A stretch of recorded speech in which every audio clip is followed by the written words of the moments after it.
ನಮಸ್ಕಾರ ವೀಕ್ಷಕರೇ, lab doctor ಚಾನಲ್ಗೆ ಸ್ವಾಗತ. If you new to the ಚಾನಲನ್ನು ಪ್ಲೀಸ್ ಲೈಕ್ ಮಾಡಿ, ಶೇರ್ ಮಾಡಿ ಮತ್ತು ಸಬ್ಸ್ಕ್ರೈಬ್ ಮಾಡಿ. ಬಿಕಾಸ್ ಈ ಚಾನಲ್ ಮೂಲಕ ನಾವು ನಿಮಗೆ ಹೆಲ್ತ್ ರಿಲೇಟೆಡ್ ಇನ್ಫಾರ್ಮೇಷನ್, ಕರೆಕ್ಟ್ ಆದಂಥ ಮೆಡಿಕಲ್ ಇನ್ಫಾರ್ಮೇಷನನ್ನು ಕೊಡ್ತೇವೆ.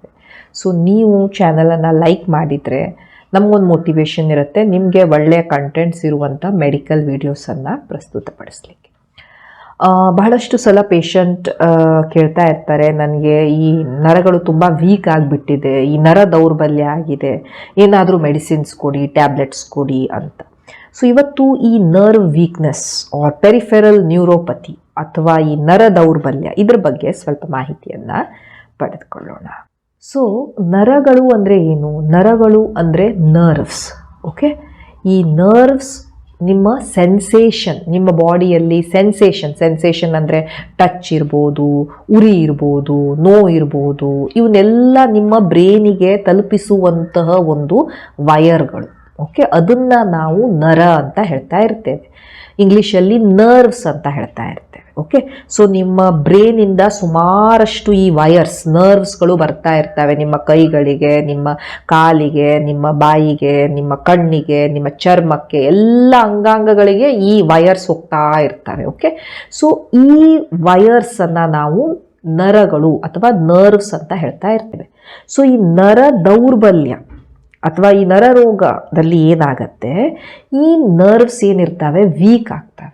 ಸೊ ವೀಕ್ ಆದಾಗ ಏನಾಗುತ್ತೆ, ಪೇಷಂಟಿಗೆ ಸೆನ್ಸೇಷನ್ಸ್ ಏನಿರ್ತವೆ ಅದು ಸರಿಯಾಗಿ ಮುಟ್ತಾ ಇರೋದಿಲ್ಲ. ಪೇಷಂಟಿಗೆ ತುಂಬ ಸುಸ್ತು ಅನಿಸೋದು, ಅಥವಾ ಪೇಷಂಟಿಗೆ ಕೈಕಾಲು ಜುಮ್ ಎನ್ನೋದು, ಮರಗೆಟ್ಟುವಿಕೆ, ಈ ಥರದ್ದೆಲ್ಲ ಸಮಸ್ಯೆ ಬರ್ತಾ ಇರ್ತವೆ. ಯಾಕಂದರೆ ಈ ನರಗಳೇ ಈ ಮಾಂಸಖಂಡಗಳಿಗೆ ಎಲ್ಲ ಅವೇ ಕಾಂಟ್ರಾಕ್ಟ್ ಮಾಡೋಕ್ಕೆ, ಅವೇ ಕೆಲಸ ಮಾಡೋಕ್ಕೆ ಹೆಲ್ಪ್ ಮಾಡ್ತಿರ್ತವೆ. ಸೊ ಅವುಗಳು ಯಾವಾಗ ಸರಿಯಾಗಿ ಕೆಲಸ ಮಾಡ್ತಾ ಇರೋದಿಲ್ಲ, ಅವು ವೀಕ್ ಆಗ್ತವೆ. ಆ ಕಂಡೀಷನನ್ನು ನಾವು ನರ ದೌರ್ಬಲ್ಯ ಅಂತ ಹೇಳ್ತಾ ಇರ್ತೇವೆ. ಭಾಳ ಕಾಮನ್ ಕಂಡೀಷನ್ ಇದು, ಆ್ಯಂಡ್ ಎಸ್ಪೆಷಲಿ ಡಯಾಬಿಟಿಕ್ಸಲ್ಲಿ ಇದು ಬಹಳ ಕಾಮನ್. ನಾವು ಇದನ್ನು ಪೆರಿಫೆರಲ್ ನ್ಯೂರೋಪತಿ ಅಂತ ಹೇಳ್ತಾ ಇರ್ತೇವೆ. ಸೊ ಈ ನರ ದೌರ್ಬಲ್ಯ ಇದ್ದಾಗ ಏನೇನು ಲಕ್ಷಣ ಬರ್ಬೋದು? ನಾನು ಹೇಳಿದೆ, ನಿಮ್ಮ ಎಂಟೈರ್ ಬಾಡಿಗೆ ಬ್ರೈನಿಂದ ಈ ವಯರ್ ಹೋಗ್ತಾ ಇರುತ್ತೆ. ಸೊ ಎಲ್ಲಿ ಯಾವ ನರಗಳು ಇನ್ವಾಲ್ವ್ ಆಗಿದ್ದಾವೆ, ಒಂದೇ ನರ ಇನ್ವಾಲ್ವ್ ಆಗಿದೆಯೋ ಅಥವಾ ಸುಮಾರಷ್ಟು ನರಗಳು ಇನ್ವಾಲ್ವ್ ಆಗಿದ್ದಾವೋ, ಯಾವ ಅಂಗಾಂಗದಲ್ಲಿ ನರಗಳು ಇನ್ವಾಲ್ವ್ ಆಗಿದ್ದಾವೆ, ಇದರೆಲ್ಲದರ ಮೇಲೆ ನಿಮ್ಮ ಲಕ್ಷಣಗಳು ಡಿಪೆಂಡ್ ಆಗ್ತಾ ಇರ್ತವೆ. ಈಗ ಸಪೋಸ್ ನಿಮ್ಮ ಈ ಮಸಲ್ಸ್, ನಿಮ್ಮ ಸ್ನಾಯುಗಳಿಗೆ ಸಪ್ಲೈ ಮಾಡುವಂಥ ನರಗಳು, ವಯರ್ಸ್, ಅವು ಏನಾದರೂ ವೀಕ್ ಆಯಿತು ಅಂದಾಗ ನಿಮಗೆ ನಡೆದಾಡೋಕ್ಕೆ ತುಂಬಾ ಸುಸ್ತಾಗಿ ಹೋಗುತ್ತೆ. ನಡೆದಾದಾಗ ಕೈಕಾಲು ತುಂಬ ನೋವು ಬರೋದಾಗತ್ತೆ. ಒಂಥರ ಮಾಂಸಖಂಡಗಳು ಏನಿರ್ತವೆ ಒಂಥರ ಗಟ್ಟಿಯಾದಂಗೆ, ಜುಮ್ ಹಿಡ್ದಂಗೆ ಆಗತ್ತೆ, ಮರಗಟ್ಟದಂಗೆ ಆಗ್ತಾ ಇರುತ್ತೆ. ಕೆಲವೊಂದು ಸಲ ಪೇಷಂಟ್ಸ್ ಹೇಳ್ತಿರ್ತಾರೆ ಕೈಕಾಲೆಲ್ಲ ಉರಿದಂಗೆ ಆಗ್ತಾ ಇದೆ. ಸೊ ಈ ಬರ್ನಿಂಗ್ ಸೆನ್ಸೇಷನ್ ಇರಬಹುದು. ಈ ಕಾಲು ಏನಿರುತ್ತೆ, ಕೈ ಏನಿರುತ್ತೆ ಜುಮ್ಗೆಟ್ಟು ಬಿಡುತ್ತೆ, ಸೊ ಮರಗೆಟ್ಟು ಹೋಗ್ಬಿಡತ್ತೆ. ಅದೂ ಸಹ ಈ ನರಗಳು ವೀಕ್ ಆದಾಗ ಹೀಗಾಗ್ತಾ ಇರ್ಬೋದು. ಕೈಕಾಲನ್ನು ಮೂವ್ ಮಾಡಲಿಕ್ಕೇ ಪೇಷಂಟಿಗೆ ಕೆಲವೊಂದು ಸಲ ಸುಸ್ತಾಗ್ತಾ ಇರುತ್ತೆ. ಸೊ ವೀಕ್ನೆಸ್ ಬರ್ತಾ ಇರುತ್ತೆ. ಕೆಲವೊಂದು ಸಲ ಪೇಷಂಟ್ಸಿಗೆ ಯಾವುದೇ ಒಂದು ವಸ್ತುವಿನ ಟೆಕ್ಸ್ಚರ್, ಅದು ಸ್ಮೂತ್ ಆಗಿದೆಯಾ, ಹಾರ್ಡ್ ಆಗಿದೆಯಾ, ಈ ಥರದ ಟೆಕ್ಸ್ಚರನ್ನು ಪತ್ತೆ ಹಚ್ಚಲಿಕ್ಕೆ ಅವ್ರಿಗೆ ಆಗ್ತಾ ಇರೋದಿಲ್ಲ. ಅದು ಹಾಟ್ ಇದೆಯಾ, ಕೋಲ್ಡ್ ಇದೆಯಾ, ಆ ಥರದ ಸೆನ್ಸೇಷನ್ನೇ ಅವ್ರಿಗೆ ಗೊತ್ತಾಗೋದಿಲ್ಲ. ಇದು ಬಿಸಿ ಇದೆ, ತಣ್ಣಗಿದೆ, ಸೆನ್ಸೇಷನ್ ಸಹ ಅವರಿಗೆ ಕೆಲವೊಮ್ಮೆ ಗೊತ್ತಾಗೋದಿಲ್ಲ. ಯಾಕಂದರೆ ಆ ನರಗಳಲ್ಲಿ ವೀಕ್ ಆಗಿ ಹೋಗಿರ್ತವೆ. ಕೆಲವೊಂದು ಸಲ ಈ ನರಗಳ ವೀಕ್ನೆಸ್ಸಿಂದ ಅವರ ಮೂಮೆಂಟ್, ಅವರ ನಡಿಗೆ ಏನಿದೆ ಅದೂ ಸಹ ಚೇಂಜ್ ಆಗಿ ಹೋಗುತ್ತೆ. ಕೆಲವೊಂದು ಸಲ ಪೇಷಂಟಿಗೆ ಬ್ಯಾಲೆನ್ಸ್ ತಪ್ಪಿ ಬಿದ್ದು ಹೋಗ್ತಾರೆ, ಆ್ಯಂಡ್ ನೋವು ಬರುತ್ತೆ ಪೇಷಂಟ್ಸಿಗೆ. ಸೊ ಇವೆಲ್ಲ ಸ್ನಾಯುಗಳ ರಿಲೇಟೆಡ್ ಲಕ್ಷಣಗಳಿರ್ಬೋದು, ಮೋಟಾರ್ ಸಿಂಪ್ಟಮ್ಸ್ ನಾವೇನು ಹೇಳ್ತಾ ಇರ್ತೇವೆ ಈ ನರ ದೌರ್ಬಲ್ಯದಲ್ಲಿ. ಈಗ ಈ ನರಗಳು ಜಸ್ಟ್ ನಿಮ್ಮ ಸ್ನಾಯುಗಳಿಗೆ ಮಾತ್ರ ಅಲ್ಲ, ನಿಮ್ಮ ಪಚನ ಕ್ರಿಯೆಗೆ, ನೀವು ಮೂತ್ರ ಮಾಡೋದಾಗಲಿ, ನಿಮಗೆ ಬೆವರು ಬರೋದಾಗಲಿ, ಇವೆಲ್ಲದಕ್ಕೂ ಸಹ ನರಗಳು ಬೇಕಾಗ್ತವೆ. ಸೊ ಈಗ ಈ ಆಟೋನಾಮಿಕ್ ನರ್ವಸ್ ಸಿಸ್ಟಮ್ ಏನಾದರೂ ಇನ್ವಾಲ್ವ್ ಆಯಿತು ಅಂದರೆ ಅದಕ್ಕೆ ರಿಲೇಟೆಡ್ ನಿಮಗೆ ಲಕ್ಷಣಗಳು ಬರ್ತಾ ಇರಬಹುದು.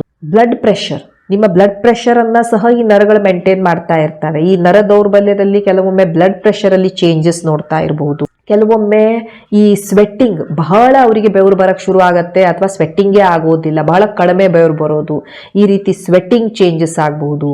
ಪೇಷಂಟಿಗೆ ಐದರ್ ಮಲಬದ್ಧತೆ ಆಗ್ಬೋದು ಅಥವಾ ಲೂಸ್ ಮೋಷನ್ ಆಗಕ್ಕೆ ಶುರು ಆಗ್ಬೋದು. ಯಾಕಂದ್ರೆ ನಾನು ಹೇಳ್ದೆ, ಈ ಪಚನ ಕ್ರಿಯೆಯಲ್ಲೂ ಸಹ ಈ ನರಗಳ ಇನ್ವಾಲ್ವ್ಮೆಂಟ್ ಇರುತ್ತೆ. ಸೊ ಪೇಷಂಟಿಗೆ ಮಲಬದ್ಧತೆ ಶುರು ಆಗ್ಬಿಡ್ಬೋದು ಅಥವಾ ಈ ಲೂಸ್ ಮೋಷನ್ಸ್ ಶುರು ಆಗ್ಬೋದು ಈ ನರಗಳ ದೌರ್ಬಲ್ಯದಿಂದ.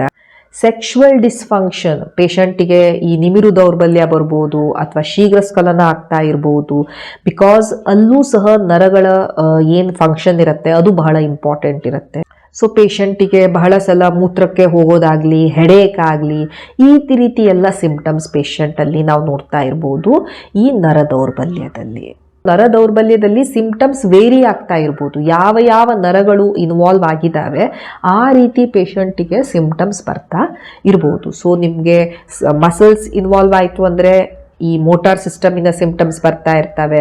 ನಿಮ್ಮ ಈ ಆಟೋನಾಮಿಕ್ ನರ್ವಸ್ ಸಿಸ್ಟಮ್, ನಿಮ್ಮ ಈ ಡೈಜೆಷನ್ ಇರ್ಬೋದು, ಸ್ವೆಟ್ಟಿಂಗ್ ಇರ್ಬೋದು, ಇವೆಲ್ಲ ಇನ್ವಾಲ್ವ್ ಆಯಿತು ಅಂದರೆ ನಿಮಗೆ ನಾನು ಹೇಳಿದಂಥ ಸಿಂಪ್ಟಮ್ಸ್ ಬರ್ತಾ ಇರ್ಬೋದು. ಸೊ ಇವೆಲ್ಲ ಲಕ್ಷಣಗಳನ್ನು ಸಹ ನಾವು ನರ ದೌರ್ಬಲ್ಯದಲ್ಲಿ ನೋಡ್ತಾ ಇರ್ತೇವೆ. ಸೊ ಈ ರೀತಿ ಆಗೋದಕ್ಕೆ ಕಾರಣಗಳು ಏನು, ಯಾಕೆ ಈ ನರಗಳು ವೀಕ್ ಆಗ್ತವೆ? ನಾನು ಹೇಳಿದೆ, majority of the time 70% of the ಕೇಸಸ್ಸಲ್ಲಿ ಇದಕ್ಕೆ ಮೇನ್ ಕಾಸ್ ಅಂತ ಹೇಳಿದರೆ ಡಯಾಬಿಟಿಸ್. ಅದು ಯಾವಾಗ ಶುಗರ್ ಕಂಟ್ರೋಲ್ ಇರೋದಿಲ್ಲ ಈ ನರ ದೌರ್ಬಲ್ಯ ಇನ್ನೂ ಹೆಚ್ಚಿಗೆ ಆಗತ್ತೆ. ಶುಗರ್ ಯಾವತ್ತು ಕಂಟ್ರೋಲ್ ಇರೋದಿಲ್ಲ, ಈ ಡ್ಯಾಮೇಜ್ ಹೆಚ್ಚಿಗೆನೇ ಆಗ್ತಾ ಹೋಗುತ್ತೆ. ಆ್ಯಂಡ್ ಒಂದ್ಸಲ ಡ್ಯಾಮೇಜ್ ಆಗಿದ್ದನ್ನು ನಾವು ರಿವರ್ಸ್ ಮಾಡೋಕ್ಕೆ ಸಹ ಆಗ್ತಾ ಇರೋದಿಲ್ಲ. ಏಜ್ ಆಲ್ಸೋ, ನಮ್ಗೆ ಹೇಗೆ ವಯಸ್ಸಾಗ್ತಾ ಹೋಗುತ್ತೆ ಡೆಫಿನೆಟ್ಲಿ ನಮ್ಮ ಬಾಡಿ ಸ್ಲೋ ಡೌನ್ ಆಗುತ್ತೆ. ಆವಾಗಲೂ ಸಹ ಸ್ವಲ್ಪ ನರ ದೌರ್ಬಲ್ಯ ಬರಬಹುದು. That is normal with ageing. ಕೆಲವೊಮ್ಮೆ ನಿಮಗೆ ಈ ಆಟೋ ಇಮ್ಯೂನ್ ಡಿಸೀಸ್, ಯಾವಾಗ ನಿಮ್ಮ ಬಾಡಿ ನಿಮ್ಮ ಓನ್ ನರಗಳ ಅಗೇನ್ಸ್ಟೇ ಆಂಟಿಬಾಡೀಸ್ ಅನ್ನ ಪ್ರೊಡ್ಯೂಸ್ ಮಾಡ್ತಾ ಇರುತ್ತೆ. ಲೈಕ್ SLE ಇರ್ಬೋದು, ಸೋರಿಯಾಸಿಸ್ ಇರ್ಬೋದು, ರುಮೆಟಾಯ್ಡ್ ಆರ್ಥ್ರೈಟಿಸ್ ಇರ್ಬೋದು, ಜಾಗ್ರನ್ ಸಿಂಡ್ರೋಮ್ ಇರ್ಬೋದು, ಇವೆಲ್ಲದರಲ್ಲೂ ಸಹ ನರ ದೌರ್ಬಲ್ಯ ಬರಬಹುದು. ಕ್ರಾನಿಕ್ ಕಿಡ್ನಿ ಡಿಸೀಸ್, ನಿಮಗೆ ಈ ಕಿಡ್ನಿ ಪ್ರಾಬ್ಲಮ್ ಇತ್ತು, ದೀರ್ಘಕಾಲದ ಕಿಡ್ನಿ ಪ್ರಾಬ್ಲಮ್ ಇತ್ತು, ಆವಾಗ ನರ ದೌರ್ಬಲ್ಯ ಬರಬಹುದು. HIV ಏಡ್ಸ್ ಇನ್ಫೆಕ್ಷನ್ ಅಲ್ಲಿ ನರ ದೌರ್ಬಲ್ಯ ಬರಬಹುದು. ನಿಮಗೆ ಬಾಡಿಯಲ್ಲಿ ವಿಟಮಿನ್ಸ್ ಕಡಿಮೆ ಆಗಿದೆ, vitamin B12, vitamin B6, vitamin D ಇವೆಲ್ಲ ಕಡಿಮೆ ಆದಾಗ, ನ್ಯೂಟ್ರಿಯೆಂಟ್ಸ್ ನಿಮ್ಮ ಬಾಡಿಯಲ್ಲಿ ಕಡಿಮೆ ಆದಾಗ, ನರಗಳಿಗೆ ಯಾವಾಗ ಪೋಷಕಾಂಶಗಳು ಸಿಗ್ತಾ ಇರೋದಿಲ್ಲ ಆವಾಗ ನಿಮಗೆ ನರ ದೌರ್ಬಲ್ಯತೆ ಉಂಟಾಗಬಹುದು. ನಿಮ್ಮ ಥೈರಾಯ್ಡ್ ಗ್ರಂಥಿ ಸರಿಯಾಗಿ ಥೈರಾಯ್ಡ್ ಅನ್ನ ಪ್ರೊಡ್ಯೂಸ್ ಮಾಡ್ತಾ ಇಲ್ಲ, ಹೈಪೋಥೈರಾಯ್ಡಿಸಮ್ ಇತ್ತು, ನಿಮಗೆ ಹೈ BP ಇತ್ತು, ಇವೆಲ್ಲವೂ ನರಗಳನ್ನ ಡ್ಯಾಮೇಜ್ ಮಾಡಬಹುದು. ಅಂಡ್ ಇದರಿಂದ ಸಹ ನಿಮಗೆ ನರ ದೌರ್ಬಲ್ಯತೆ ಬರಬಹುದು. ಕೆಲವೊಮ್ಮೆ ಪೇಷಂಟ್ಸು ಬಹಳಷ್ಟು ಮದ್ಯಪಾನ ಮಾಡ್ತಾ ಇರ್ತಾರೆ. ಎಕ್ಸೆಸಿವ್ ಮದ್ಯಪಾನ ಮಾಡೋದ್ರಿಂದ ಈ ನರಗಳಲ್ಲಿ ಇವು ವೀಕ್ ಆಗ್ತಾ ಇರ್ತವೆ, ನರ ದೌರ್ಬಲ್ಯತೆ ಬರುತ್ತೆ. ಪೇಷಂಟಿಗೆ ಏನಾದರೂ ಟ್ರಾಮಾ ಆಯಿತು, ಆಕ್ಸಿಡೆಂಟ್ ಆಯಿತು, ನರಗಳು ಡ್ಯಾಮೇಜ್ ಆದವು, ಆವಾಗ ಈ ಪ್ರಾಬ್ಲಮ್ ಬರಬಹುದು. ನಿಮಗೆ ಕೆಲವೊಂದು ಮೆಡಿಸಿನ್ಸು ಎಕ್ಸೆಟ್ರಾ ಹಾಕಿದಾಗ ಆ ಮೆಡಿಸಿನ್ಸಿನ ಸೈಡ್ ಇಫೆಕ್ಟ್ಸ್ ಇಂದ ಕೆಲವೊಮ್ಮೆ ನರ ದೌರ್ಬಲ್ಯತೆ ಬರ್ತಾ ಇರಬಹುದು. ಸೊ ಈ ನರ ದೌರ್ಬಲ್ಯತೆ ಬಂದಾಗ ನಾವು ಹೇಗೆ ಇದನ್ನ ಟ್ರೀಟ್ ಮಾಡೋದು? ನಾನು ಆಲ್ರೆಡಿ ಹೇಳಿದೆ, ಈ ನರ ದೌರ್ಬಲ್ಯತೆಗೆ ಇಷ್ಟೆಲ್ಲ ಕಾರಣಗಳಿರ್ತವೆ. Okay, so basic treatment depends ಕಾರಣ ಏನು ಅಂತ. ಈಗ ಒಂದು ವ್ಯಕ್ತಿ ಅನ್ಕಂಟ್ರೋಲ್ಡ್ ಶುಗರ್ ಇದೆ ಅಂದಾಗ ಶುಗರ್ ಕಂಟ್ರೋಲ್ ಮಾಡೋದು ಎಲ್ಲರಿಗಿಂತ ಮೇನ್ ಟ್ರೀಟ್ಮೆಂಟ್ ಇರುತ್ತೆ. ಶುಗರನ್ನು ಒಂದು ಲೆವೆಲಲ್ಲಿ ಇಟ್ಕೊಳ್ಳೋದು ಎಲ್ಲರಿಗಿಂತ ಮೇನ್ ಟ್ರೀಟ್ಮೆಂಟ್ ಇರುತ್ತೆ. ನೀವು ಎಷ್ಟೇ ಔಷಧಿಯನ್ನು ನರಗಳನ್ನು ಸ್ಟ್ರಾಂಗ್ ಮಾಡೋಕ್ಕೆ ಕೊಟ್ಟರು ಅದೇನು ಹೆಚ್ಚಿಗೆ ಕೆಲಸ ಮಾಡೋದಿಲ್ಲ. ಸೊ ಕಾಸ್ ಅನ್ನ ಟ್ರೀಟ್ ಮಾಡೋದು ಬಹಳ ಇಂಪಾರ್ಟೆಂಟ್ ಇರುತ್ತೆ. ಒಂದು ಪೇಷಂಟು ಬಹಳ ಮದ್ಯಪಾನ ಮಾಡ್ತಾನೆ ಇದ್ದಾನೆ ಮತ್ತು ನರಗಳ ವೀಕ್ನೆಸ್ ಇದೆ, ನನಗೆ ನರಗಳು ಸ್ಟ್ರಾಂಗ್ ಆಗಬೇಕು ಅಂದರೆ ನೀವು ಎಲ್ಲಿವರೆಗೆ ಕುಡಿಯೋದನ್ನು ನಿಲ್ಲಿಸೋದಿಲ್ಲ ಅಲ್ಲಿವರೆಗೆ ನಿಮ್ಮ ನರಗಳು ಸ್ಟ್ರಾಂಗ್ ಆಗೋಕ್ಕಾಗೋದಿಲ್ಲ. ಸೊ ಕಾಸನ್ನು ನಾವು ಟ್ರೀಟ್ ಮಾಡಬೇಕಾಗತ್ತೆ ಆ್ಯಂಡ್ ಕಾಸನ್ನು ಪತ್ತೆ ಹಚ್ಚಬೇಕಾಗತ್ತೆ ಫಸ್ಟು, ಆ್ಯಂಡ್ ಅದಕ್ಕೆ ತಕ್ಕ ಹಾಗೆ ನಾವು ಟ್ರೀಟ್ಮೆಂಟನ್ನು ಮಾಡಬೇಕಾಗತ್ತೆ.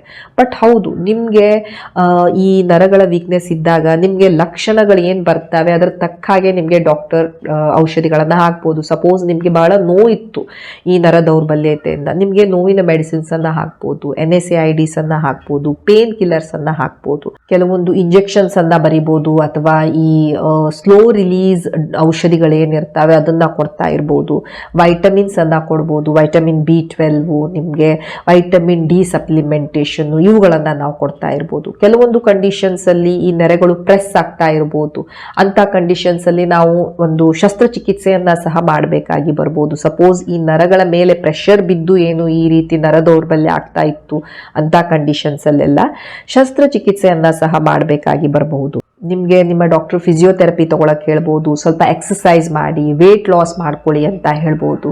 ಸೊ ದ್ಯಾಟ್ ಈ ರೀತಿ ಫಿಸಿಕಲ್ ಥೆರಪಿ ಅಥವಾ ಈ ರೀತಿ ನಿಮಗೆ ಎಕ್ಸಸೈಸ್ ಎಲ್ಲ ಮಾಡೋದ್ರಿಂದ ನಿಮ್ಮ ಈ ನರಗಳು ಮೇಲಿರುವಂಥ ಪ್ರೆಷರ್ ಸ್ವಲ್ಪ ಕಡಿಮೆ ಆಗಿ ಅವು ಸರಿಯಾಗಿ ಕೆಲಸ ಮಾಡಲಿಕ್ಕೆ ಶುರು ಆಗುತ್ತವೆ. ಸೊ ಎಸ್, ಫಿಸಿಯೋಥೆರಪಿ ಪೇನ್ ರಿಲೀಫಿಗೆ ನಾವು ಈ ರೀತಿ ಟ್ರೀಟ್ಮೆಂಟನ್ನು ಕೊಡ್ತಾ ಇರ್ತೀವಿ. ಕೆಲವೊಮ್ಮೆ ಈ ನರ್ವ್ಸ್ ಅನ್ನ ಸ್ಟಿಮ್ಯುಲೇಟ್ ಮಾಡ್ತಾ ಇರ್ತಾರೆ, ಎಲೆಕ್ಟ್ರಿಕಲ್ ನರ್ವ್ ಸ್ಟಿಮ್ಯುಲೇಷನ್ ಅನ್ನ ನಾವು ಕೊಡ್ತಾ ಇರ್ತೀವಿ. ಆ್ಯಂಡ್ ಪೇಷಂಟಿಗೆ ಯೂಶ್ವಲಿ ನಾವು ಹೇಳ್ತೀವಿ, ನೀವು ಡಯಾಬಿಟಿಕ್ ಇದ್ದರೆ ಶುಗರನ್ನು ಕಂಟ್ರೋಲ್ ಮಾಡಿ, ಡಯಾಬಿಟಿಕ್ ಮೆಡಿಸಿನನ್ನು ಕರೆಕ್ಟಾಗಿ ತೊಗೊಳ್ಳಿ. ಬಿ ಪಿ ಇತ್ತು ಅಂದಾಗ ನೀವು ಬಿ ಪಿ ಮೆಡಿಸಿನನ್ನು ತೆಗೆದುಕೊಳ್ಬೇಕು, ಬಿ ಪಿಯನ್ನು ಮೇಂಟೈನ್ ಮಾಡಬೇಕು. ಯಾಕಂದರೆ ಇವು ಈ ರೀತಿ ಹೆಚ್ಚಿಗೆ ಕಡಿಮೆ ಆಗ್ತಾ ಇರುವಂಥ ಬ್ಲಡ್ ಪ್ರೆಷರ್ ಇರ್ಬೋದು, ಶುಗರ್ ಇರ್ಬೋದು, ಇವುಗಳಿಂದ ಆದರೆ ಡ್ಯಾಮೇಜು ಒಂದು ಸಲ ಡ್ಯಾಮೇಜ್ ಆಗಿದ್ದನ್ನು ನಾವು ರಿವರ್ಸ್ ಮಾಡೋಕ್ಕಾಗ್ತಾ ಇರೋದಿಲ್ಲ. ಸೊ ಶುಗರ್ ಲೆವೆಲನ್ನು ಮೇಂಟೈನ್ ಮಾಡೋದು, ಬಿ ಪಿಯನ್ನು ಮೇಂಟೈನ್ ಮಾಡೋದು ಬಹಳ ಇಂಪಾರ್ಟೆಂಟ್ ಇರುತ್ತೆ. ಅದ್ರ ಜೊತೆ ನಿಮಗೆ ಥೈರಾಯ್ಡ್ ಪ್ರಾಬ್ಲಮ್ ಇತ್ತು ಅಂದರೆ ನೀವು ಥೈರಾಯ್ಡಿನ ಮೆಡಿಸಿನ್ಸನ್ನು ತೆಗೆದುಕೊಳ್ಬೇಕು. ಸಪೋಸ್ ನಿಮಗೆ ನಿಮ್ಮ ಆಹಾರದಲ್ಲಿ ನೀವು ಬಹಳಷ್ಟು ಪ್ರೊಸೆಸ್ಡ್ ಫುಡ್ಡು, ಜಂಕ್ ಫುಡ್ಡು, ಹೊರಗಿನ ಆಹಾರ, ಕರ್ದಿದ್ದ ಆಹಾರ, ಎಣ್ಣೆ, ಈ ಬಹಳ ಸ್ವೀಟು, ಈ ಥರದ್ದೆಲ್ಲ ನೀವು ತೆಗೆದುಕೊಳ್ತಾ ಇದ್ರಿ ಅಂದಾಗ ನಿಮ್ಮ ಡಯಟಲ್ಲಿ ಕೆಲವೊಂದು ಚೇಂಜಸ್ ಮಾಡಬೇಕು. ನಾನು ಆಲ್ರೆಡಿ ಹೇಳಿದೆ, ಈ ವೈಟಮಿನ್ಸು, ಮಿನರಲ್ಸು ಎಲ್ಲ ಕಡಿಮೆ ಆದಾಗಲೂ ಸಹ ನರಗಳ ದೌರ್ಬಲ್ಯ ಬರ್ತಾ ಇರುತ್ತೆ. ಸೊ ನೀವು ಒಂದು ಸಮತೋಲಿತ ಆಹಾರ ಇರ್ಬೋದು, ವಿಟಮಿನ್ B12 ಇರ್ಬೋದು, vitamin B6, folic acid and vitamin D ಬಹಳ ಇಂಪಾರ್ಟೆಂಟ್ ಇರುತ್ತೆ. ಸೊ ಈ ರೀತಿ ವೈಟಮಿನ್ಸ್ ಇರ್ಬೋದು, ಮಿನರಲ್ಸ್ ಇರ್ಬೋದು, ಜಿಂಕ್, ಮ್ಯಾಗ್ನೀಷಿಯಮ್ ಇವನ್ನೆಲ್ಲ ನಾವು ಕೊಡ್ತಾ ಇರ್ತೇವೆ. ಸೊ ದ್ಯಾಟ್ ಅದು ಓವರ್ ಆಲ್ ನಿಮ್ಮ ಈ ನರಗಳ ಹೆಲ್ತನ್ನು ಇಂಪ್ರೂವ್ ಮಾಡಲಿಕ್ಕೆ. ಸೊ ನೆನ್ಪಿಟ್ಕೊಳ್ಳಿ, ನರಗಳ ದೌರ್ಬಲ್ಯ ಏನಿದೆ, ನೀವು ಒಂದೆರಡು ಟ್ಯಾಬ್ಲೆಟ್ ತೊಗೊಂಡ್ಮೇಲೆ ಅದು ಇಮಿಡಿಯೇಟ್ಲಿ ಕಂಟ್ರೋಲಿಗೆ ಬರೋದಿಲ್ಲ ಅಥವಾ ಅದು ಸ್ಟಾಪ್ ಆಗಿ ಹೋಗೋದಿಲ್ಲ. ಫಸ್ಟ್ ಆಫ್ ಆಲ್ ಅದರ ಕಾಸನ್ನು ನಾವು ಪತ್ತೆ ಹಚ್ಚಬೇಕು. ಆ್ಯಂಡ್ ಅದರ ಜೊತೆ ನಿಮಗೆ ಈ ಟ್ಯಾಬ್ಲೆಟ್ಸ್ ವರ್ಕ್ ಆಗ್ತವೆ. ಯಾವಾಗ ನೀವು ಬರೀ ಈ ಟ್ಯಾಬ್ಲೆಟ್ಸನ್ನು ಮಾತ್ರ ತೆಗೆದುಕೊಳ್ತೀರಿ ಆ್ಯಂಡ್ ಕೆಲವೊಂದು ಚೇಂಜಸ್ ಯಾವ್ದು ನಾನು ಹೇಳಿದೆ ಅದನ್ನು ಮಾಡೋದಿಲ್ಲ, ಆವಾಗ ಈ ಟ್ಯಾಬ್ಲೆಟ್ಸ್ ನಿಮಗೆ ಹೆಚ್ಚಿಗೆ ಹೆಲ್ಪನ್ನು ಮಾಡದೇ ಇರ್ಬೋದು. ಸೊ ಬೇಸಿಕಲಿ ಐಡೆಂಟಿಫೈ ದ ಕಾಸ್, ಏನು ಕಾರಣ ಇದೆ ನರ ದೌರ್ಬಲ್ಯತೆ, ಅದನ್ನು ಐಡೆಂಟಿಫೈ ಮಾಡಿ ಅದನ್ನು ಟ್ರೀಟ್ ಮಾಡಿ. ಅದರ ಜೊತೆಗೆ ಈ ಆಹಾರ ಇರ್ಬೋದು, ನಿಮ್ಮ ಎಕ್ಸಸೈಸ್ ಇರ್ಬೋದು, ವೇಟ್ ಲಾಸ್ ಇರ್ಬೋದು, ಆ್ಯಂಡ್ ಸಪ್ಲಿಮೆಂಟೇಷನ್, ಅದು ನ್ಯೂರೋಬಯೋನ್ ಫೋರ್ಟೆ ಇರ್ಬೋದು, ವೈಟಮಿನ್ ಡಿ ಇರ್ಬೋದು, ಜಿಂಕ್ ಇರ್ಬೋದು, ಮ್ಯಾಗ್ನೀಷಿಯಮ್ ಇರ್ಬೋದು, ಈ ರೀತಿ ಎಲ್ಲ ಸಪ್ಲಿಮೆಂಟ್ಸನ್ನು ನಾವು ಕೊಡ್ತಾ ಇರ್ತೇವೆ. ಕೆಲವೊಂದು ಸಪ್ಲಿಮೆಂಟ್ಸನ್ನು ನಾನು ಲಿಂಕಲ್ಲಿ ಸಹ ಮೆನ್ಷನ್ ಮಾಡ್ತೇನೆ. ಬಟ್ ನೆನ್ಪಿಟ್ಕೊಳ್ಳಿ, ಓವರ್ ಆಲ್ ನಿಮ್ಮ ಬಾಡಿಯ ಹೆಲ್ತಿನ ಬಗ್ಗೆ ನೀವು ಯೋಚನೆ ಮಾಡಿಕೊಂಡು ಅದರ ಜೊತೆ ಈ ಸಪ್ಲಿಮೆಂಟ್ಸನ್ನು ತೆಗೆದುಕೊಳ್ಬೇಕು. ಮೇನ್ ಅಂತ ಹೇಳಿದರೆ ನಿಮ್ಮ ಶುಗರ್ ಕಂಟ್ರೋಲ್, ಯಾಕಂದರೆ ನರ ದೌರ್ಬಲ್ಯ ಡಯಾಬಿಟಿಸಲ್ಲಿ ಬಹಳ common. So unless and until ನಿಮ್ಮ ಶುಗರ್ ಕಂಟ್ರೋಲಲ್ಲಿದೆ, ಅನ್ಲೆಸ್ ಆ್ಯಂಡ್ ಅಂಟಿಲ್ ನೀವು ಅದನ್ನು ಕಂಟ್ರೋಲ್ ಮಾಡ್ತಾ ಇದ್ದೀರಾ, ಈ ಪ್ರಾಬ್ಲಮಿಗೆ ನಾವು ಒಂದು ಪರ್ಮನೆಂಟ್ ಸೊಲ್ಯೂಷನನ್ನು ಹುಡುಕಕ್ಕೆ ಆಗ್ತಾ ಇರೋದಿಲ್ಲ. Okay, so that was all about nerve weakness or peripheral neuropathy ಅಥವಾ ನರ ದೌರ್ಬಲ್ಯ.